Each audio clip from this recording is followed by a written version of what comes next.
trouble is not my fault. All this I also lose my friends, I lost my baby that is looking crack. Only today want to change. He wanted it, so the cougar will try more like to feel.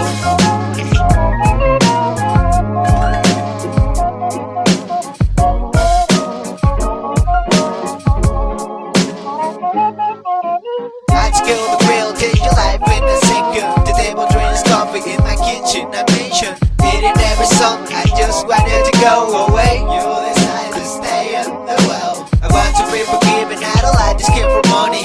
Sorry I was scared, you're not the way it feels. Like to sleep waiting for someone to come in and kill you. That's why nothing is stop now, and not friends of anything. Go they gonna kill anyone that feels so powerful. They trip out you every you skin up, everything is confusing. You will be good, but you will be more. You will be good, but you will be more. You will be good, but you will be more. Alone every day, it is a praise of pleasure. Good morning and welcome to Dynasty 365, where the film will set you free. Today we're going to go over the news from Thursday, then we'll go over Darrell Henderson's situation on the Rams, who he is as a prospect, and as always my verdict on where he should be going in rookie drafts. In NFL news, Joe Staley, tackle for the 49ers, signed a 2-year extension through 2021. This is big news because he is 37 years old, but he's one of the better left tackles still in the NFL. The Niners had a very underrated line, especially in the run blocking group, and this is good for any offensive player that you have on San Francisco. Aaron Rodgers said that he would like to throw to Davante Adams more. That's going to be pretty difficult to do as he had 169 targets last year, and they're going to most likely a run-heavy offense. So I highly doubt that he gets more targets this year, but he could get higher quality targets for sure. Rodgers also said that Marquez Valdes-Scantling had a fantastic spring. He said he's really stepped up as a guy who can be an every down player. I do give Aaron Rodgers a lot of credit for when he talks because he typically does not lie. So this is huge. If you acquired MVS in the offseason, if there's an owner in your league that's a little scared of him and will let him go for a cheap price, I would do it. But I still think Geronimo Allison is going to be the number 2 target in 2019. Broncos guard Ronald Leary said he's been fully cleared. He tore his Achilles in October, so this is huge news as a Broncos fan, as he's already taking reps during team practices. He said he hasn't had any setbacks, and he feels great. This is huge, as it just further solidifies that the Broncos are going to have a good O-line this season, with Garrett Bowles at left tackle, top of the second-round rookie Dalton Reisner at left guard, Connor McGovern at center, who's definitely a downgrade from Matt Paradis, but should play well. Leary will slide in at right guard, along with the new free agent signing, Jawan James, to lock down the right tackle spot, which has been a position of huge need for about 3 years for the Broncos. And they also have Mike Munchak as O-line coach. They're going to have a good O-line. Philip Lindsay is also expected to be ready for training camp. Not big news, but I know some people are getting a little worried. The Broncos are just being cautious with their star running back. Sorry, Royce Freeman owners, but Lindsay is heads above him. The Lions signed Jermaine Kearse, wide receiver, who's a pretty solid player and is someone that could be sneaky if you're looking for receiver depth. I doubt he really does anything, but the only receiver above him right now is Danny Amendola, who doesn't stay healthy. So this is a smart signing by the Lions and could be a super cheap flyer 1 year if you're contending but have weak receiver depth. I wouldn't go crazy though. The Jaguars coach Doug Marrone said that Raekwon Armstead, Fournette's probable backup or third-string running back, has a slight hamstring injury. Never good when rookies get hurt early in this process, but it doesn't sound too serious. Mike Evans, wide receiver for the Bucs, also tweaked his hamstring, but that again doesn't sound too serious. They're holding him out of minicamp as a precaution, as he probably doesn't need any extra reps. Devontae Parker, wide receiver for the Dolphins, has been the best player in camp the past 5 weeks. Miami reporter writes, if he played like this in games consistently, he would be a Pro Bowler. The problem is that Devontae Parker is always the king of the offseason and hype and doesn't have much to show for it. Last year, he only had 24 catches for 309 yards and a touchdown in 11 games. He still has the possibility of panning out, but I have jumped ship from him in all of my leagues. This news is promising if you do own him, better than bad news, but I still don't have much hope that he's going to end up being the player that many drafted him to be. A smart move by the Cardinals. They claimed offensive tackle Desmond Harrison from the Browns. He was the guy that got cut by the Browns for being late to minicamp, which is a bad sign. But the Cardinals need as much help at the O-line as they can get. And while Harrison didn't look great last year, he was good in pass protection. And he does have a shot to be a starter for that team. Nate Solder looks like he will be ready for week 1, even if he isn't ready for the start of training camp after having an ankle scope in the offseason. This is good for Saquon Barkley, even though Solder did not play too well last season. Redskins coach Jay Gruden said that Samaje Perine has been the most impressive back this spring. Apparently, he's talked him up a number of times. It's hard to buy into this too much, as many have probably cut him from their rosters, and they do have Adrian Peterson, Darius Guice, Chris Thompson, and even possibly Bryce Love this year. But it is good to see him get some good praise. I did like him coming out of college. I think he got too big, which made him a little slower, and then he suffered injury issues and vision issues when he was a rookie.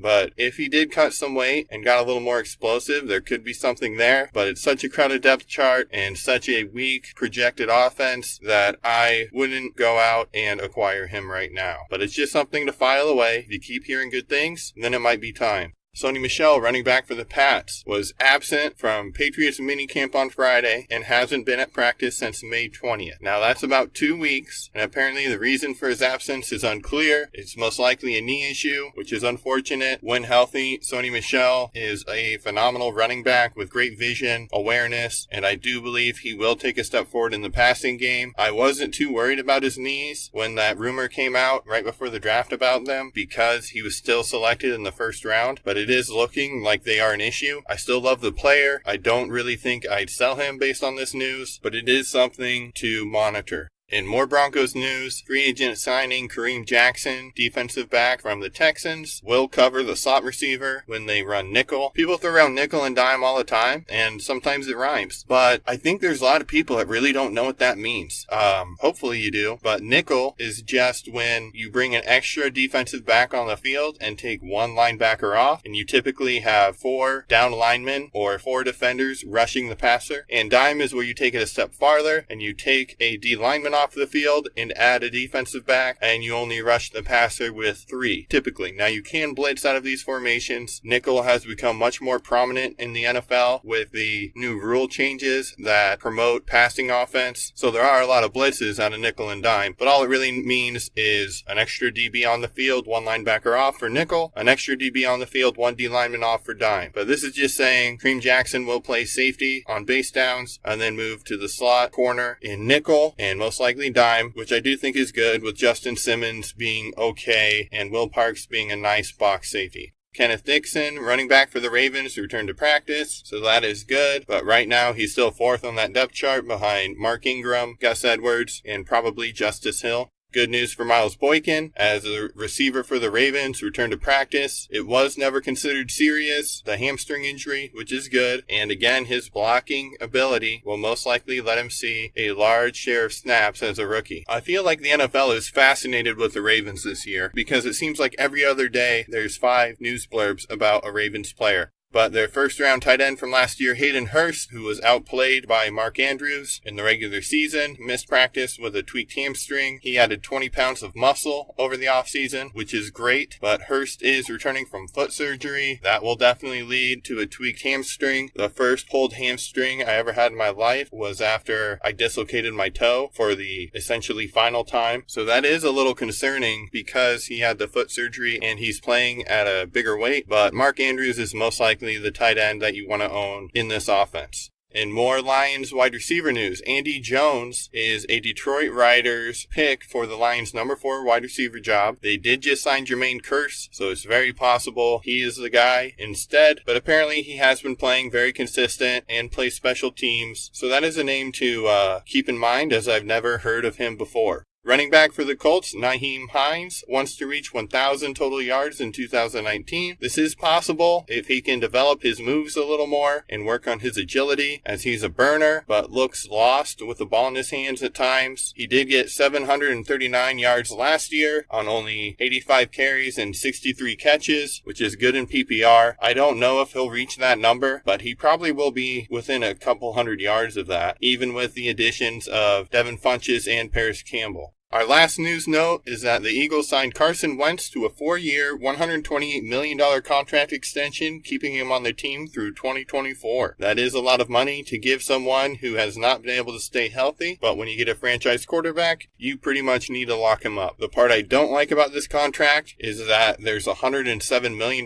in guarantees. I definitely would like less guaranteed money if I were the GM in case of injury, but I do love Wentz as a player, so I can't really blame them. But this is great news for any Philadelphia player that you own. Now let's move on to Darrell Henderson's situation on the Los Angeles Rams. At wide receiver, they've got Brandon Cooks, 26 years old, and is entering his 6th season and is a speed receiver with above-average route running skills, but he has shown drop issues and is undersized. He spent his first 3 years with the Saints, then he was traded to the Pats for a year, and subsequently traded to the Rams and signed to an extension before the 2018 season. He's never caught less than 65 balls, 1,082 yards, or 5 touchdowns, excluding his rookie season. In his first year as a Ram, he saw 117 targets in 16 games for an average of 7.3 per game. He caught 80 of those for 1,204 yards and 5 touchdowns, leading to 15 yards per reception, 10 yards per target, 14 yards per touch, and a 68% catch rate. His 4-year average is 119 targets, or 7.5 per game, 77 receptions, 1,149 yards, and 7 touchdowns with a 64% catch rate. He hasn't missed any games for 4 years, but he's been banged up from time to time and fairly non-existent from the game plan in a few games, as evidenced by the 8 games in which he did not start the game over this time frame. He'll likely produce around the same numbers in 2019 as he did a year ago, but he is a fairly boomer-bust player in an offense that spreads the ball around based on defensive matchup, so he's a tricky fantasy player to own and deploy correctly.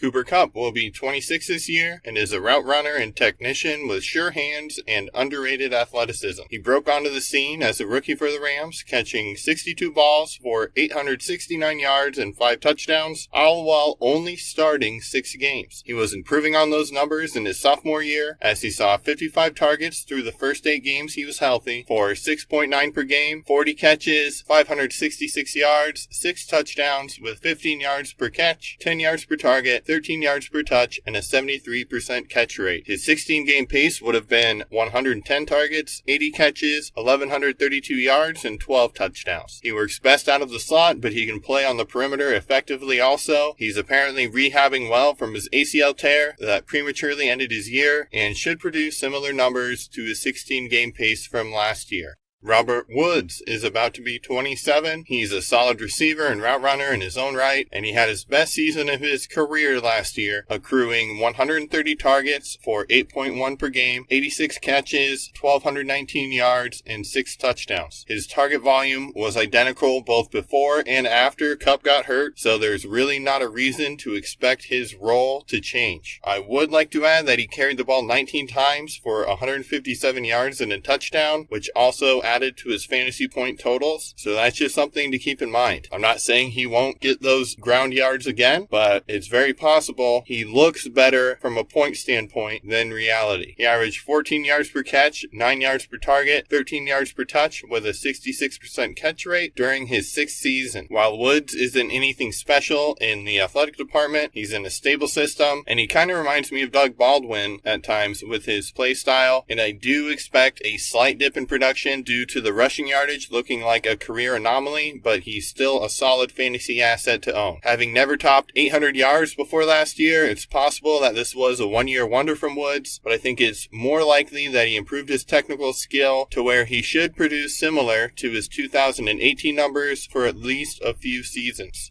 The Rams' 4th wideout is Josh Reynolds, 24, who saw an increased role following the Kupp injury, starting the final 8 games and seeing 77% of his season's targets after that point. If you take out the 2 games immediately following the Kupp injury where he didn't see a target, he averaged 6.8 per game. With Kupp probably back, he looks to return to a backup role, but he's a great target to buy in Dynasty, as an injury to any of the 3 receivers above him will vault him immediately into fantasy relevance in that offense. On the year, Reynolds received 53 targets, 29 catches, 402 yards, 5 touchdowns, and averaged 14 yards per catch, 8 yards per target, 13 yards per touch, with a 55% catch rate. He's entering his third year out of Texas A&M and still has room to improve his technical skill as a receiver. It can be hard to justify owning him, knowing that he's fourth on the depth chart behind good receivers, but he's proven that he can produce decent fantasy totals when called upon, and that was only in his second season. This obviously depends on roster size, and he likely won't see much time without an injury, but he is a very sneaky wide receiver to own. The rest of the Rams receivers are Jags, but they are looking to improve the position, adding 4 undrafted free agents this offseason. At tight end, the Rams have Gerald Everett, 25, is entering his third season as a former 44th overall pick in 2017. While tight ends do take a while to adjust to the NFL, that selection is currently looking like a huge reach as he can't separate from Tyler Higbee and has only started 2 games in his 32-game career, and those 2 starts occurred in his rookie season. In 2018, Everett received 50 targets, or 3.1 per game, for just 33 catches, 320 yards, and 3 touchdowns. I really wish he would have gotten 13 more yards so that he would be all threes. This led to an anemic 10 yards per reception, 6 yards per target, 10 yards per touch, and a 66% catch rate. Gerald also benefited greatly from the cup injury, seeing 70% of his targets after that date, but he failed to reach 50 yards in any single game. It's still a possibility that he develops, but I would look elsewhere if you're looking for a future fantasy relevant tight end for your Dynasty roster.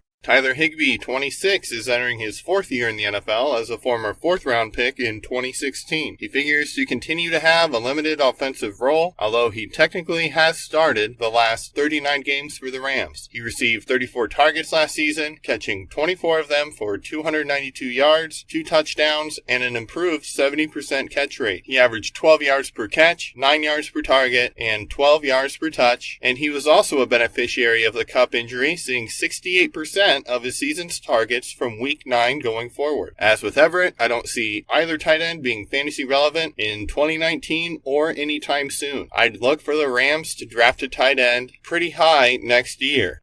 At running back, the position group you're listening for, they've got Todd Gurley, 25, that's it, entering his 5th season amid rampant speculation that his knees won't last due to arthritis. Gurley is the key cog in the Rams system, running the ball 256 times for 1,251 yards, 17 touchdowns, and a 4.9 yards per carry average in 2018, while also seeing 81 targets, 59 catches for 580 yards, and 4 touchdowns. He was also a fantasy force in 2017, compiling almost 2,100 total yards, 19 touchdowns, and 64 catches. The big riddle with Gurley is how healthy are his knees? While I'm not a doctor, I do know that arthritis only goes one way, and the logical step for the Rams to take would be to limit his workload. However, I don't think this means Gurley's career is over right now. I believe the recency bias of the playoff ineffectiveness and light usage has swung the pendulum too far against Gurley, but he does possess significant health and usage risk. The single greatest variable with Henderson's value is the health and usage of Gurley, but it's a much more ambiguous situation than, for example, Mecole Hardman finds himself in as a receiver. As long as Gurley's good to go, Henderson will at best see second-string level touches. If Gurley's career does end soon due to these bulky knees, I wouldn't find it surprising if the Rams invested heavy draft capital into another running back in the following NFL draft. With all that being said, Gurley is still what makes this Rams offense so effective, and losing him would decrease the fantasy potential of every single Ram on offense.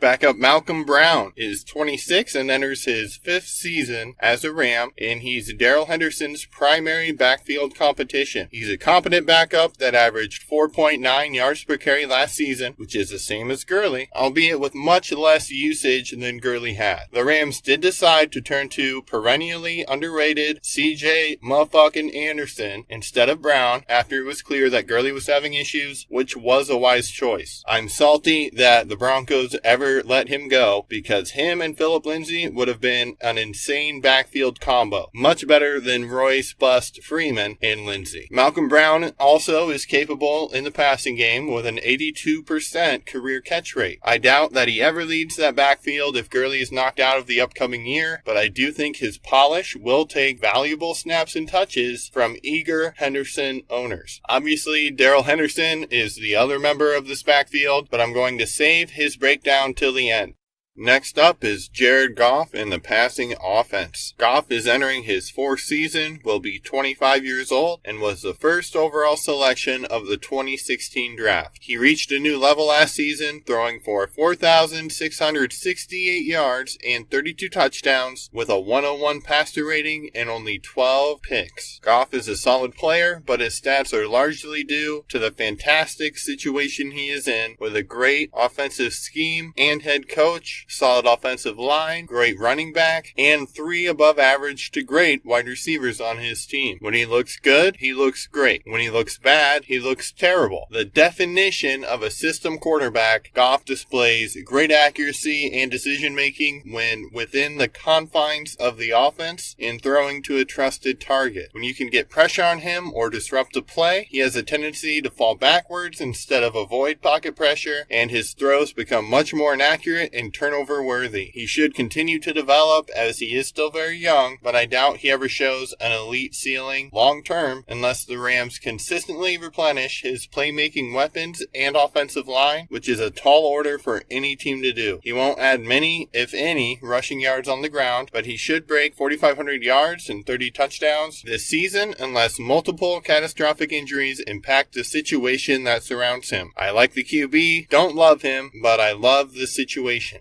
Last year, the Rams were 5th in passing yards per game, 2nd in points per game, while being only 14th in the league in passing attempts per game. If Gurley is less effective this season than in prior ones, these numbers indicate to me that the passing offense could come back down to earth.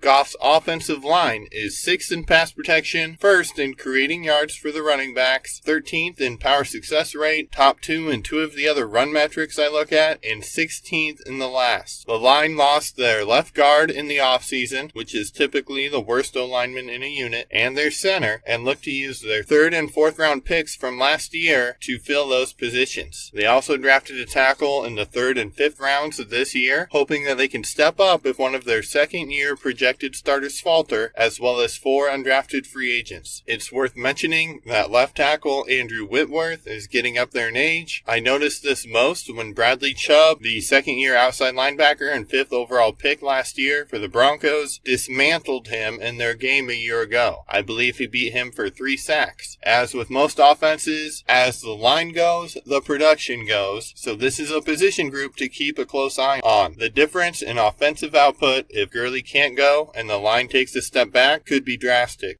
The Rams' overall offense was 3rd in yards per drive, 3rd in points per drive, 17th in time of possession per drive, and were the 12th most run-happy team, with 44.7% of their plays being a run. McVay seems to prefer a more balanced approach with a slight tendency towards the pass, and that should not change too much as long as he is the head coach. Their defense was 19th in yards allowed per game, 20th in points allowed per game, 8th to last in rushing yards allowed per game, and 14th in passing yards allowed per game with a 13-3 record. The Rams acquired aging linebacker Clay Matthews from Green Bay and free safety Eric Weddle from Baltimore in free agency, losing nose tackle Ndamukong Suh and inside linebacker Mark Barron. They added a 2nd-round safety Taylor Rapp, 3rd-round cornerback David Long, 4th-round defensive tackle Greg Gaines, and 2 7th-round defenders, along with 9 undrafted free agents. They should be getting Aqib Talib back from injury and added some solid yet declining veterans, so I would project this as a slightly better defense in 2019, but it most likely won't improve vastly. The head coach is, of course, Sean McVay, 33, and is the former offensive coordinator of the Redskins from 14 to 16, and entering his 3rd year as the Rams head coach. He's amassed an impressive 24-8 record during the regular season and a 2-2 record in the playoffs. McVay is a highly creative offensive mind. His teams have been top 10 in overall offense, rushing yards, and passing yards in his first 2 years. Unless catastrophic injuries strike, the Rams will have another great offensive year and likely playoff berth once again. Legendary defensive coordinator Wade Phillips handles that side of the ball, but he'll need talent in order to prevent his games from becoming shootouts, which I don't think was certainly addressed. Now let's talk about who Darrell Henderson, the player, is. He was my pre-draft running back 11 and highest ranked tier 2 running back. He's 5'8" and almost half an inch at 208 pounds with 8.625 inch hands and a 73.875 inch wingspan. He's slightly above average for this class at 21.79 years old with an average weight divided by height, above average span divided by height, and below average hand size divided by height. The sub 9 inch hands do concern me, as many are drafting Henderson in part for his receiving ability, and the predictive analytics models that I've seen have 9-inch hands as a threshold indicator. At the combine, he ran a slightly above average 4.4940, a below average 33.5-inch vert, average 113-inch broad jump, an average 22 bench reps, and he didn't do any agility testing. That's a decent combine, but nothing earth-shattering, and no agility drills is always a red flag for me. The good things that Darrell showed on film were a good burst, good change of direction when he's up to speed, and he had good long speed. He's a hands catcher that can adjust to the off-target football, has good power and contact balance. He possibly has nearly top-end speed. He's good at outside zone plays. He can actually throw out of the Wildcat, and it's a good sign that the team trusted him to be the Wildcat back. The bad things about Henderson on film were that he had inconsistent vision and reads. He has severe lateral agility issues. He will stop during the play at times for no reason. He looks slow to the hole. He cannot jump cut. He chooses the incorrect move to beat the defender at times. He rounds most routes, gives up on his routes early, has poor effort on pass protection and blocking consistently, no awareness or effort in the pass game on third and long. He has some balance concerns in general, needs a runway to get going to that top speed. He's very lazy after a play fake, has deceleration issues. He comes up hurt often on film while handling a small workload. And he's got a confusing mixture of good outside zone traits, but also liabilities for that system, combined with a mixture of good traits for a power running scheme, but also liabilities for that scheme as well. Where does that mixture of traits and combine with his situation lead us to take Darrell Henderson at an optimal position in your rookie draft? Well, right now, he's being taken consistently as the 4th running back with an ADP of 12. I believe a large part of this high ADP is due to concerns about Gurley's knee, so let's talk about that for a second. No single person on planet Earth, except possibly Todd Gurley, his doctors, and the head coach know how bad his knees actually are. Everyone remembers him not playing at the end of last season and looking bad in the playoffs, so some people, more than I would have expected, are anticipating his complete demise to come very soon. While this is possible, I find it much more likely that Gurley maintains a large advantage in touches over whoever the Rams running back 2 is, at least for this year. So even ignoring what I think of Henderson as a prospect, for this one reason alone, I could not force myself to take him in the first round. Many will ask, what's the difference when Hardman was your 10th pre-draft receiver and Henderson was your 11th running back? The answer is very simple. I know Tyreek Hill is a shady motherfucker. I don't know if he beat his kid this time, his 3-year-old son, but I know he has at least once while he was still inside the womb, and he threatened the mother of his child with violence on tape this year. I know the Chiefs don't want to become thought of as a dirty team after the Kareem Hunt incident, and that Tyreek Hill is almost certainly on a different team after this year, if he's still in the NFL. I can't say with anywhere near the amount of certainty that Todd Gurley will not be a Ram or the starter, as I'm not his personal physician. For that reason alone, reducing uncertainty, I cannot fathom taking Henderson where he's currently going. Another reason I've Hardman so high and Henderson much lower is due to my experience of watching film. It is, to me, simply a fact that the wide receivers in this class, the top 20 or so, have a much higher chance of becoming long-term dynasty assets than the top 20 or so RBs. I'd go so far as to say it's possible there are only 1 or 2 fantasy-relevant running backs in 2 years from this class. I'd rather have the 8 wide receivers going below him by ADP than Darrell Henderson, and that's not factoring tight ends or quarterbacks. So the first reason is we have no clue Todd Gurley's situation. The second is the relative talent between the top running backs in this class and the top receivers. The third reason is that I am in no way sold on Henderson as a good running back. I think he's a good athlete with one good trait, long speed. His almost complete inability to move side to side in the backfield, combined with spotty vision and bad pass protection, scream project far more than immediate contributor to me. There's also a very real possibility that Malcolm Brown gets more play than Henderson does this season. He's a solid player that won't hurt your team, where Henderson might get your franchise quarterback hurt for the season. If Henderson were going as a late second round or early third round pick, I would be much more interested, but his price is simply astronomical to me, based on what he put on film, concerns about his skill, athleticism, durability, and work ethic. I won't own Henderson on any of my teams, and even if I were a Gurley owner, I still wouldn't be close to interested to spending a first round pick on him. I think this is a classic case of people looking at the high yards per carry number in college and chasing last year's situation with the Rams and objectively sitting down and looking at these players on film. While he could develop his skills and Gurley may decline within the next 2 seasons, outside of Gurley playing a second fiddle role to Henderson this season, I cannot fathom how he returns value as a first round rookie draft selection. I know I just pissed a lot of you off, but I have to tell you the truth, no matter how much it hurts. Hopefully you haven't done your rookie draft yet and you're not banking on a player that needs some time to develop to help your team this season, which is what a first round pick should be used on, in my humble opinion.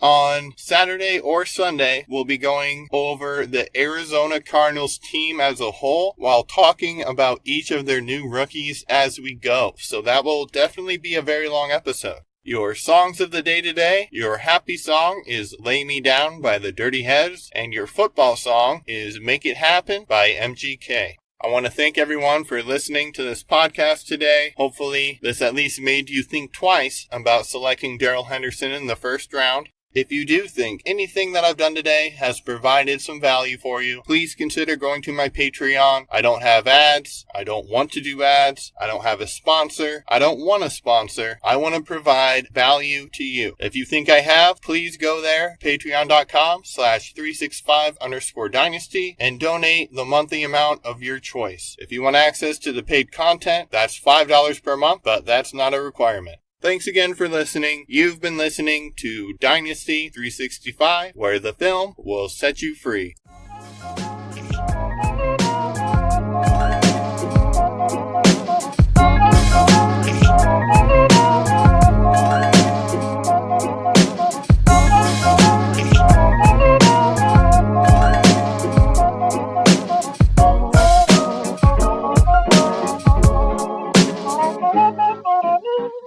So much trouble, it's not my fault, all this I also lose my friends, I lost my baby that was looking crack only today, want to change, he wanted it, so I could give it a try, well I to feel